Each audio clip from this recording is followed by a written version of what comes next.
In Brummen vind je Nico Aaldering. Samen met zijn zoon Nick heeft hij een gallery met de meest bijzondere klassiekers, youngtimers, sportwagens en motorfietsen. En zijn enthousiasme daarvoor houdt hij niet alleen voor zichzelf, maar deelt hij met ons. We zitten vandaag in een hele bijzondere auto. We hebben het nog niet kunnen ontdekken natuurlijk.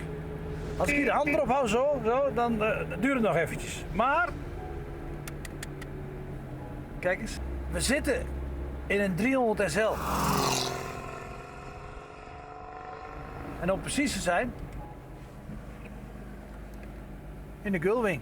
Flügeltür, zeggen die Duitsers. De meest iconische auto van de jaren 50. De auto die iedereen kent. Iedereen weet wat een 300 SL is. Dit is heel bijzonder. Kijk, direct na de oorlog was natuurlijk alles plat gebombardeerd. En die Duitsers waren ze buitengewoon succesvol voor de oorlog. Na de oorlog kwamen we op het idee, we moeten toch weer gaan racen. We gaan een auto ontwikkelen. En meneer Uhlenhout, de technische man bij Mercedes, die zegt we gaan iets geks maken. We gaan iets bijzonders maken. We gaan echt een racewagen maken, 10 stuks en dan gaan we alles proberen te winnen. En het lukte. Er was een W194. Er was een racewagen, daar werden er 10 van gebouwd. Alles wonnen ze. Gewoon plaats 1, 2, 3, constant.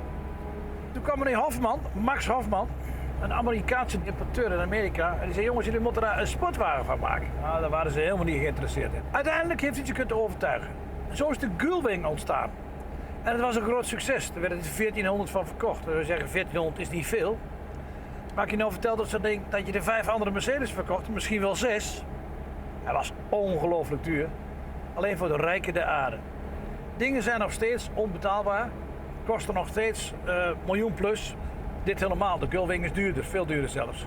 En het bijzondere aan deze Gullwing is dat hij nooit gerestaureerd is. Hij is helemaal origineel, dus 70 jaar oud en helemaal origineel. Ja, dat is wel puur zeldzaam, moet ik zeggen.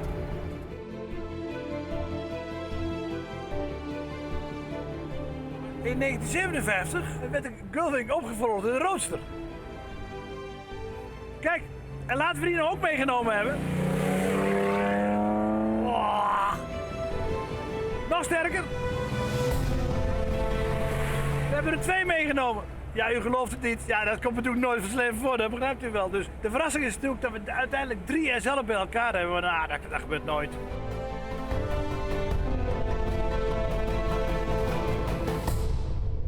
Ja, dan moet ik ook maar iets vertellen over die Roadsters natuurlijk. Kijk, dit is de Amerikaanse uitvoering. U ziet het aan die koplampen. Deze is helemaal gerestaureerd. Prachtige auto. Schitterend. Het verschil met deze is, deze heeft een hardtop. Die kon je erbij kopen in 1957. En dit is een Europese uitvoering. Geleverd ooit in Frankrijk. Europese koplampen. Ja, en dan komen we natuurlijk weer bij het schmoekstuk. De Gullwing.